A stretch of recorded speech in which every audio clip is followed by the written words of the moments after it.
పల్లీలు అమ్ముకునుడు, బఠానీలు అమ్ముకునుడు, బజ్జీలేసుడు, ఇవన్నీ ఉద్యోగాలట. ఆయన ఇచ్చిన 2 కోట్ల ఉద్యోగాలు ఏంటంటే గదట. వీళ్ళ మోసము రామునికి కూడా అర్థమైంది అయోధ్యలో. అందుకే అయోధ్యలో కూడా ఓడగొట్టిండు బీజేపీని. ఇలా మోసము, ఇలా లంగతనము రామునికి అర్థమైంది. అందుకే అయోధ్యలో కూడా ఓడగొట్టిండు, ఎలగొట్టిండు. వీళ్ళు లంగలున్నారండి. మన వాళ్ళకి ఇంకా అర్థమవుతలేదు కరీంనగర్లో.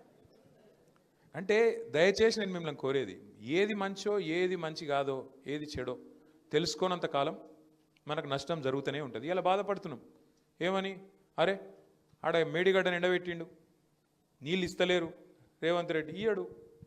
ఎందుకు ఇయ్యాడు? ఎందుకంటే ఆయన బాస్ కిందున్నాడు చంద్రబాబు నాయుడు. నువ్వు కడితే బరాబర్ మర్యాద ఉండదు రాబాయ్ అంటే కిందికి నీళ్ళు పోవన్నాయి. మరి ఇయ్యాడు.